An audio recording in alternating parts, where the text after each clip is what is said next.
I'm going to be joined by another special guest today. I'm going to be joined by Yes Theory, a group of three gentlemen who they're doing some awesome things on the internet on YouTube. You guys are probably really familiar. And I am going to call them on here and we're going to say hi. But before I do that, I just want to say hello to you, see where you're at in the world. Let me know, drop a comment of either the emoji of your country's flag. Let's see, let's do a little test of how many of those I can guess. And actually, I bet Yes Theory would be great at that game as well, so we'll do that in a second. But let's call them on here. I see people from Brazil, very cool, welcome. Always the first people to get on for some reason is from South America. And then everyone else rushes in. Let me see if I can get Yes Theory on. Here we go. And what I'm going to do, I see people from Germany, very cool. I've got people from, oh, nice, Malaysia. Maybe that's Sophian. Tuning in, awesome. There are, I will admit, there are a lot of flags I am not familiar with that I'm seeing here, and that's great. I was homeschooled and I had a great education. I think my mom, especially for that, and my dad as well. But one of the things I didn't do well on because I just didn't pay attention to in the homeschooling lessons was geography. For some reason, it never stuck with me. So I need to go back now, and that's so I always say thanks, Mom, for the homeschooling education. Look where it got me. But at this point, I need to go back and do geography and little chunks of history that I seem to have missed. So let me have Yes Theory join here. I'm gonna have them see. I'm gonna wait for them to join the live, and then we'll request them. But in the meantime, I'd love to know what you guys have been doing during this self-isolation period or the distancing. I'm at home in my office. And it's been great for me because I've been developing a lot of different projects and writing, and it's kind of much needed time. But I know and that happened to fit my season where I'm at right now. But it's also something where I know a lot of you are in this weird time. You don't know what you'd be spending your time on. Some of you, maybe even you were in college. This is the email I get a lot right now. You're in college, and all of a sudden you're not able to, you're not in classes, and they're kind of teaching, but not really. And you're figuring out what should be doing with this time. And I think Yes Theory will have some awesome answers for that too, because they have a really cool brand and what they stand for. Let me add them here. And we will say hello. Let me add them here. What's up, Amar? Hello, Zach. Hello. Hey, what's going on, guys? Oh, good. How are you? This is going to be hard for all of you to squeeze in the frame, but I'm so glad to have you. Man, We're same so here, man. We've been in LA for 5 years. We met Josh, your brother-in-law, maybe a year in, and we've been meaning to just like connect like this for a very long time. So it's a funny story because my brother-in-law Josh, I want to say it was 2015 or maybe it was 16. We had just moved into a new studio, and he was like, "Hey, I know a group of guys, and you guys were just starting. Was it Project 30 that you were working on?" It was Generation Why Not at the time, and Project 30, yeah. And so I think I heard about it at that point, and we don't usually open up collabs until like they've proven them. Like we want people, because everyone requests, and you guys get it now all the time. Like, hey, can I do this thing with you? And we're like, yeah, but like benchmark, like get your channel to 50,000 followers or 100 to show you're serious. Yeah. But you guys, I remember hearing your names. And then you just shot up like within a year and a half. It was insane. So it's been fun my team and I are closely following your guys' journey. We love what you do. And we got your Nerf gun Battle War invitation when we were in Europe. So that was I know we still at some point we got to do that when this is all calm and everyone's not getting sick anymore. Exactly. I know my audience obviously is really familiar with you. A lot of them probably even subscribe to, and they know your brand. But for my mom, who I know is tuning in, just give like a quick summary of what you guys are doing and what you stand for and what Seek Discomfort is all about. Amazing. Yeah. Well, we're Yes Theory. It's myself. I'm Amar from Egypt.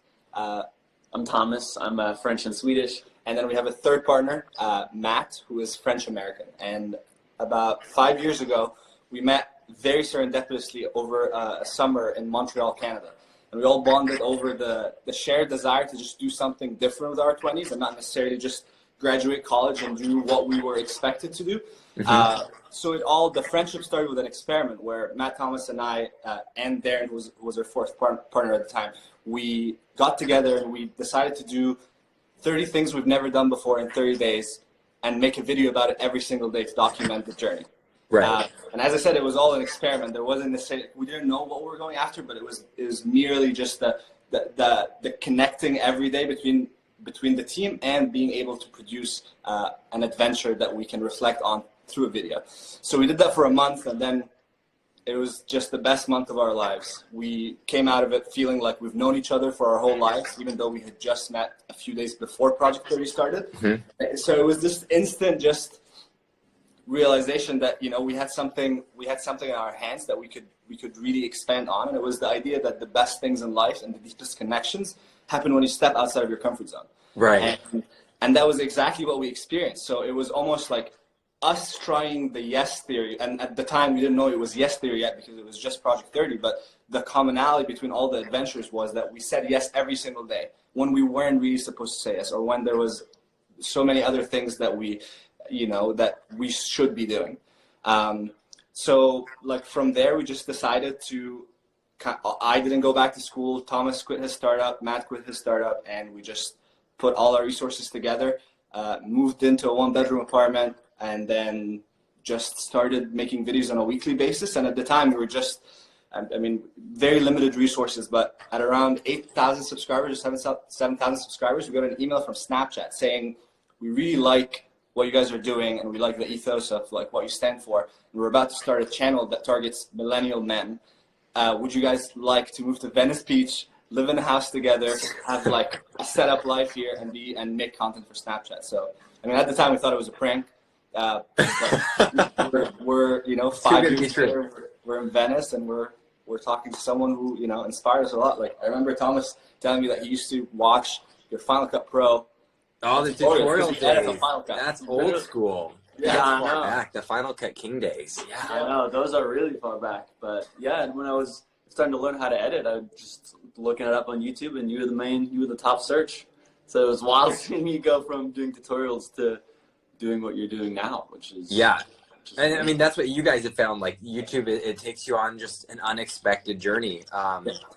And I love, talk a little bit about how, so when you guys were, you said 8,000 subscribers, when you were on YouTube, when did you make that jump to, hey guys, we're making this a full-time thing, and was that was around that it was kind of like, from the beginning, it was just like, let's do 30 days together and see what happens. And then after that, it was kind of like a question, like, could we actually make this something serious? Because none of us had ever really met anyone or known anyone who had, you know, actually become successful on YouTube. So it was kind of like, is this even possible? Like, people were telling us at the time, like, every YouTube channel has been done. There's no point in even trying. And so we were kind of like, okay, well, maybe we should try. And so after Project 30 kind of started, and we were like inching our way into committing full time. It wasn't like a day when we're like, okay, let's try this 100%. It was kind of like progressively leaning into it. And then when we moved out here and Snapchat kind of reached out to us, we were able to quit all our jobs because financially they were like gonna support us, obviously. So that was the moment where we had the potential to make it real because we can now actually make money from this, which was such a strange thing. Like we had started just like 8 months earlier, and now all of a sudden like people are like, this is like our job now. It was really bizarre. And even for our parents, they were super confused by like what was going on. But it worked, and then they got us visas to move here to the US, which is actually really difficult to get. You guys are from Canada, right? Montreal. So we met in Canada, but he's from Egypt and I'm from France. Okay. And Matt is American, so he didn't need a visa, but Amar and I needed visas to be able to work here. Yeah. So they supported us with that, and that's when it became real, because there's the financial and the visa stuff. You can't make that up. Like, you need someone to help you do it, or you need to just have already a huge audience. And so from that point on, it just became like our full time. And I think more than anything, the opportunity with Snapchat just allowed us to fully focus on the creative. What is it that fully represented how we envisioned Yes Theory and what we, imagined ourselves putting out there in terms of content, and we were able to do exactly that without worrying about everything else artists and creators worry about as as their start. We still had our rough period in Montreal when we were, eating pasta every day, but being able to move here and just fully get engaged with the different creative ideas that we built Yes Theory through was definitely like a turning point for us. And it also allowed us to really, it wasn't Yes Theory when we moved to LA, it was still Generation Why Not. And it was, the name was born out of this, like us being the Generation Y, the millennials, all confused, kind of like wanting to figure out what to do. But when we got here, we did more soul searching when we first arrived, and we've really connected with what is the core foundation of what made this friendship happen and what made us come together to build Yes Theory. And it was saying yes, and it was saying yes to seeking discomfort. So yeah, this is where that's awesome. was born, which is our lifestyle, our tagline, and also our clothing line. So yeah, from that point onwards, like we had this, we started, making more YouTube videos and able to seek discomfort out for, people to be able to express the message through fashion. Yeah, I don't know if you guys would attribute your success, or your even rapid success to this, but what I've noticed is you kind of did what a lot of people will do over the course of a couple years. And even like you mentioned, the 30 days, like you guys really every day were making content and you push yourself at a faster rate. And I think it was that level of iteration. Would you guys attribute your speed of success because you really condensed it and it was so saturated? I mean, what's interesting is like, I feel like a part of us felt like we had something to prove to ourselves and to people around us. It was kind of like, if we're going to take such a bold move, let's go 100% in on this. Like, we're not going to sit around and, try and have our weekends or whatever. It was like, we're doing this all the time, and we're going to do as much of this as we possibly can. And definitely the fast iteration, because when you're starting off making videos, like your first few like are obviously not going to be that good. And so you need to move past that, like, beginning phases of learning how to edit, learning how to film, learning how to be on camera. And you just got to get comfortable doing all those things quickly. And yeah, I mean, if you make a video once a month, like it would take you like several years, to get to what we did in 1 month. So it's just like, it's important to have that fast iteration in the beginning. And it also really helps with, I feel like usually a problem that artists and creators run into is this gap between your taste and your ability to execute what you want to make. Yeah. And I think for us, we're very self-critical. We're kind of perfectionists. So when you do something at this aggressive pace to start, it doesn't give you the chance to be like, well, I don't even like this. It's like, I know that I can do so much better, but right now, the edit, and Thomas was the one editing at the beginning. Really going for that pace allowed us to just like wrap a project, ship it, and then look for the next one, rather than continue going back to continue reopening a project and not necessarily get forward with being able to make the rest. So I feel a big part of it is committing to that pace and being able to, in 24-hour turnaround, just do the project from A to Z, and then wake up the next day to do the same thing. So yeah, it was being able to put like a new version for an app every single day and learn from the users so that which is so fast. Yeah. And I think that's why, like, towards the end, we understood more what we were doing through the journey of seeing what people, like, how people related to these videos, why they watched it in the first place. So it's, we asked our audience, we had a section yesterday on stories to get questions from them, and we got thousands of questions. And one reoccurring question, I'll phrase it from this one gal, Mianka, asked, how do you pick your topics? Is it based on uniqueness or how challenging it is? Or is it a mix? Like, how are you guys filtering these challenges that you do? It's actually, we're actually trying to figure that out, because it's actually it is a mix, which makes it kind of challenging sometimes to figure out exactly what we want to do next. Because each of us have very different types of, discomfort that we almost like need to seek for growth. And each of us have different kinds of adventures that we prefer doing over others. And so it's very much different every time. Some are, personal kind of like objectives, something that is very meaningful to the person, and accomplishing this and having the support of the others doing it is going to enable like a new area of growth. And then others are just simple fun. Like, let's just do something that, you know, might get us out of our comfort zone or travel somewhere really crazy. And just let's see where that takes us. Let's not overthink. Let's not overplan. Let's just let the adventure take us where it's going to take us. And others are just kind of like, we have weekly brainstorms where we go through like different ideas, and each of us bring a few ideas, and then from there we kind of let the team like vote and try to figure out what are the most exciting ideas that we have coming up. And so it's kind of like a mix between an organic and a structured process of just trying to figure out like what do we want to do next. And it's challenging when you're a team, because when you're alone, it's challenging for different reasons, but you can kind of just follow your own gut or intuition and go with it. But when you're a team, you have to kind of like get on the same page and get to a place where you can either understand why the other person wants to film something, or all agree on a thing that you want to film together. And so it's all like a pretty natural process, and we're trying right now to actually figure out how do we now evolve like one step further. Like every year or so, we kind of hit a plateau where we're like, where do we go from here? Like we feel like we've done like all of the exciting versions of this. Like what's the next chapter? And it's kind of like a pattern that we've had where we just kind of want to have a reset and have a new spark of inspiration. So. Well, maybe that goes in with the next question that Mr_Anderson_2017 asked. How does your motto seek discomfort apply to your everyday lives now within context of the quarantine? Like, has this actually been a season for you to now, like, to kind of pause and reevaluate where you guys are at? Absolutely. For our direction as a company and all the plans that we spent the last 3 months developing that all got either canceled or postponed. Yeah. That's a lot of discomfort of running a business. But I think the biggest discomfort for us right now is, as Thomas said, that innovating with a format that can be quarantine friendly, that can actually continue adding value to people's lives, and pushing people to seek the inner discomfort. Because with like the past 5 years have been very focused on, with the exceptions of a few very personal, very vulnerable moments, but it was very much about seeking the adventures that is outside in the world.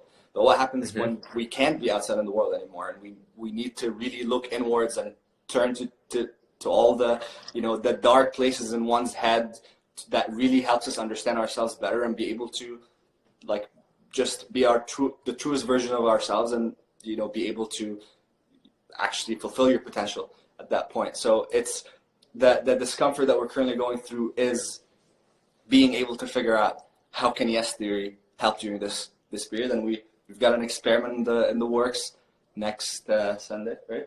Probably, yeah. Next Sunday. We're going to be trying. Nice, a little tease. Yeah, we're going to be trying just something new, something we've never done before. But as Thomas said, like we're really, we're trying to see the silver lining in everything, and we're really focused on the fact that this is our golden opportunity to innovate with yes theory formats and be able to find new ways to support people. And thankfully, we had just wrapped up our podcast recording. So season 1 of the Yes Theory podcast is coming out this month and on April 20th. And that's a finished product that we had thankfully had all the guests on. Everybody came, recorded, filmed, and now we're just working on the rollout of that, which I feel very much supports this next step of turning people into the inner discomfort. So yeah, we're really excited. That's awesome. When does the podcast launch? 4/20. On April 20th. 4/20. Nice. Yeah. Cool. Okay. We've got, we put together a little game for you. We have Would You Rather. So you do have to pick one. Here's the first one. Okay. Would you rather meet an alien or visit a new planet? Ooh. Wow. You can meet a brand new alien, be the first human to have contact with an alien, or, well, that we publicly know of, or visit a new planet. I think I'm going to do visit a new planet. I think I'm going to meet the alien. Well, how would you, like, if you meet... He'd come here. It would he be, or she or whatever it is. They would come to you. They would come to you guys in the backyard. Well, how do I know that I can communicate with it anyways? I'd rather explore a place. Well, yeah, we don't know that. Yeah. It's one of the gambles. But having the proof of extraterrestrial life is the most fascinating. Fair. You know what I mean? Like, but also, yeah, seeing what a different planet would look like would be bonkers. So both Simple one: ability to fly like a bird, or to breathe underwater. Fly. Absolutely. You guys can really go want to anywhere. explore the depths of the ocean? It's cool, I but thought you're an oceans guy. I'm an oceans guy, but flying is like, if I could pick any superpower, I'd pick flying. Come skydiving with me. Okay, this is the hard one. It's mirrored, so you won't be able to see it, I don't think. But it's: would you rather see the future or change the past? Oh. Future. See the future or change the past? I don't know, but seeing the future also, but changing the past is a paradox. Yeah. Probably see the future. I'll be like the middle lane. Just you can't pick the middle. Okay. I knew that would happen. You want just to have nothing? Would you rather find a nickel every time you go outside, you step foot outside, or every time you plug in a USB, USB-C, whatever device, cord, it goes in perfectly the first time? Oh, USB. Well, why do you want this? Because USB-C is changing that. You can put it either way. So. You're thinking ahead where like maybe we don't have wires someday, right? You'd rather collect the exactly. money. I don't know. I'd pay a subscription fee to get this right every time. I know, right? Like you're right, but that is right. Okay, here's one for you guys. With traveling so much, you guys would relate. Would you rather forever have to fly the middle seat, or forever you have 30 minutes from whatever the back of the TSA line is? You have 30 minutes from then to get on to your flight. Oh, probably the 30 minutes, because we've been in that situation so many times, and we know we can make it. You know you can make it. Do you guys have not a TSA pre, but like global entry now? And all that stuff? No, we don't. It's sometimes we have TSA pre, which is It's harder for non-Canadians and Americans to get that. Yeah. Oh, does Matt have it? Yeah. Hey, I think he just applied. His interview is like coming. Okay. Well, that's gonna be awkward for you guys at the airport when you're all traveling, and he'll be like, I know. So we're just gonna give him all our luggage. Be like, hey guys, I'm gonna head home and be there an hour and a half before you. Exactly. Okay, would you rather forget your choreographed dance or forget your rap battle lyrics? So basically